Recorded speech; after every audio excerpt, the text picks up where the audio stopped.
Hey there. On Monday, the Israeli Defense Forces killed 60 protesters in Gaza.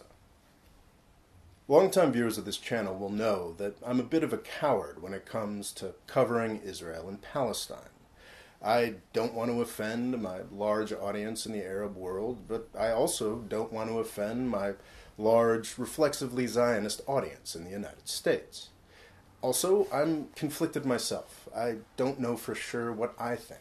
I have a number of scripts on the topic, written and half-written, and they will get out there eventually, but I just need to read more before I can really say what I think. I can say something today, though. The Israeli government has put forward a number of explanations for Monday's slaughter.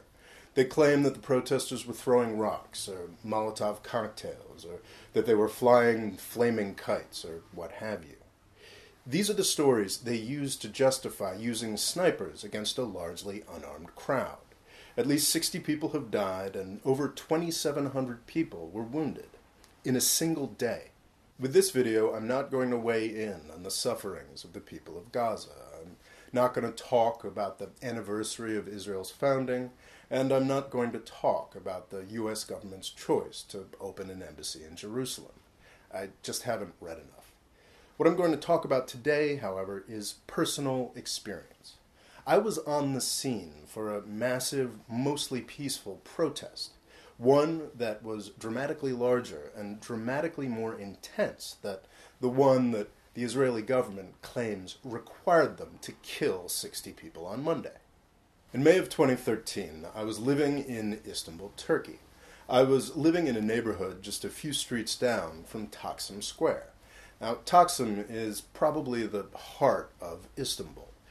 It's a transit hub, and it may be the cultural heart of the city. There's a park in that square called Gezi Park that became the focus of a nationwide uprising back in May 2013. The protesters quite literally battled with the local police in the first few days, and they managed to take Taksim Square, effectively occupying the heart of a city of 15 million.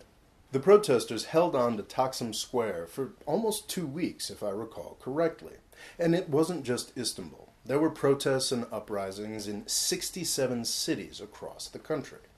Every day after work, I would have to walk home past the barricades of Taksim Square.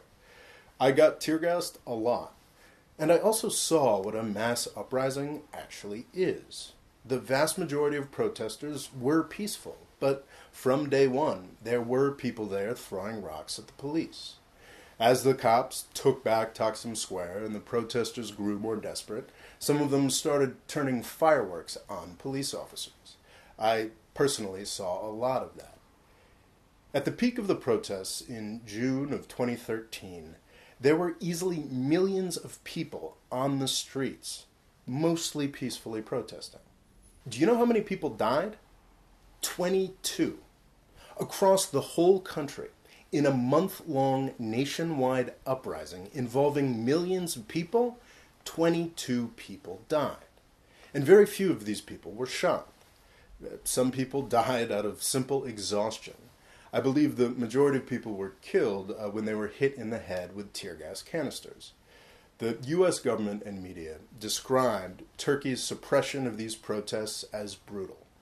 If that's true, Israel's actions on Monday can only be described as murderous. Israel, one of the most militarily advanced countries in the world, one with decades of experience in dealing with protesters, claims that they had no other choice than to murder 60 people on Monday with snipers. That is a lie. That is a foul lie. I remain conflicted on the topic of Israel and Palestine, but days like Monday make me much less so. Thanks. And to those who lost loved ones to Israeli bullets on Monday, all I can say is that I am so sorry. I know that doesn't mean much.